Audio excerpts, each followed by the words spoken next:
In Miami, pageantry and carnival join with the appeal of an exciting American sport. As the American college football season comes to a climax in the traditional bowl game, football interest turned to Southern gridirons.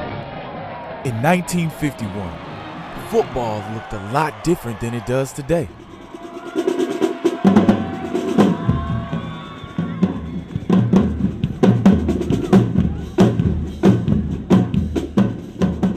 In the South, it all started with an unlikely relationship between Dr. Henry King Stanford and Ray Bellamy. I learned so much from Dr. Stanford. Being raised in the South, Dr. Stanford, I always ask him this, I've asked him this before. How is it that he feels the way, anytime it comes to blacks, and you got the benefit of the doubt, Dr. Stanford always gives them the benefit? I think it was just a realization that we were wrong. As I get older and older, I began to see it. One of the things that brought me along was studying in Nazi Germany when I was 20 years old. Some of the white Americans from the North thought it was terrible the way, and I did too, the way the Nazis were treating the Jews. I remember how we were treating blacks in the South at the same time. He couldn't get too angry about what was happening in Germany without getting angry with his fellow Southerners. Fellow Americans. So when Dr. Henry King Stanford became president of the University of Miami in 1962, he knew a change would take a masterful play. It started on the football field. At that time, Florida State didn't have a black. Florida didn't have a black. The big Southern schools may not have had blacks on the football fields, but Bellamy grew up in a different kind of field, picking tomatoes. When I was growing up, people thought I was crazy because I had vision that they just didn't have. I believed things that they just didn't believe. I fought for things that they just didn't feel they would fight for or was worth fighting for. He always loved football. Matter of fact, I wasn't able to buy him footballs, so he took socks and made him a football. He backed that passion up with play, showing out on the field, making one-handed catches and dodging the opposition for touchdowns. He even made a name for himself defensively. I was trying to get a ticket out of where I was. You know, we were poor people, and it was tough at the house. You know, we had a big family, and my mom and dad was uneducated people. And so I wanted to take some pressure off them in any way I can, and I felt like if I could get a scholarship and leave, or just leave, that it would give some relief. Relief showed up in 1967 with a football scholarship to the University of Miami. But it came with a warning. When he first got ready to go to Miami, he said, well, let's pray, and because he will be the first black boy to go there. And we were really afraid when he went to Miami because we didn't know what was going to happen to him. When I first got there, my own team was trying to hurt me. You know, yeah. Well, it was really hard when he first went down there because we had got hate letters and a couple of crosses was burned. There were times when people shot at me. People shot in my home. When someone called me up and called me a nigger, I just consider the source. That's an idiot. And when I consider the source, I ride on out. Bellamy did go right on out.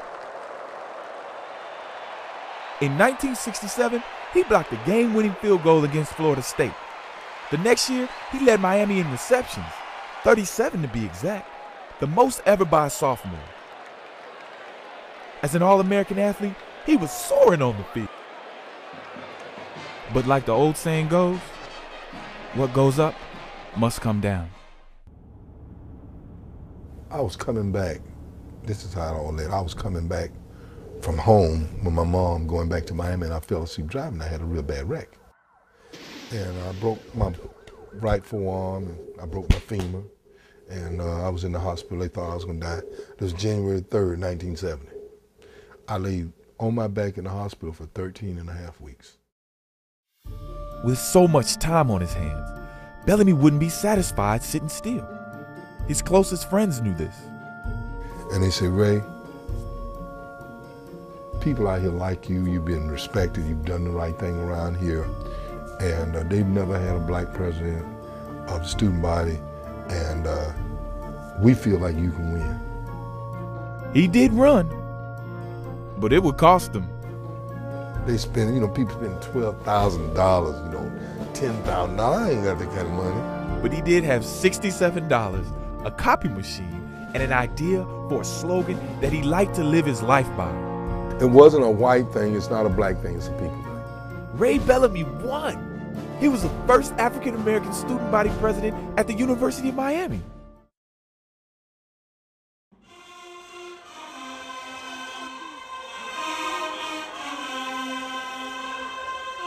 Today, he lives his life looking out for the underdog, making sure to do the right thing.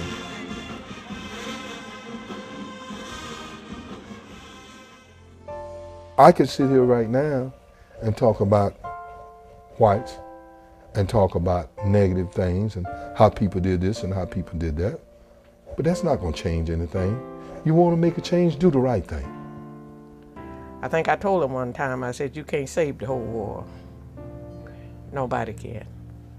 You can't save the world, but you can tell them how you come through. And that's why I say the key to eradicating racism is build relationships with people. And we need to respect each other and love each other in spite of each other. It don't mean you have to love my ways, but I'm human like you are. We're human like you are. We hurt like you hurt. But now to make the younger people see this, it's going to be hard. But I pray. But God's grace is sufficient. He can do anything but fail. Maybe knowing Bellamy's story gets us one step closer.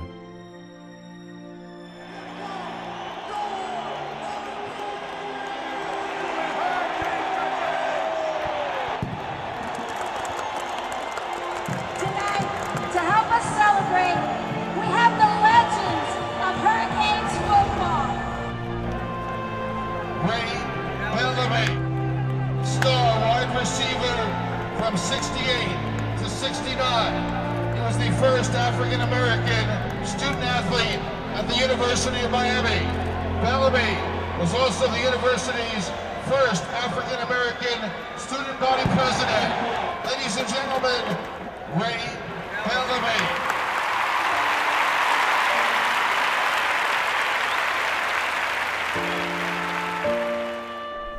This is the one that I always think of when I think of you. Small as a peanut, big as a giant. We all the same when you turn out the light. Rich as a sultan, poor as a mite. We all the same when you turn out the light.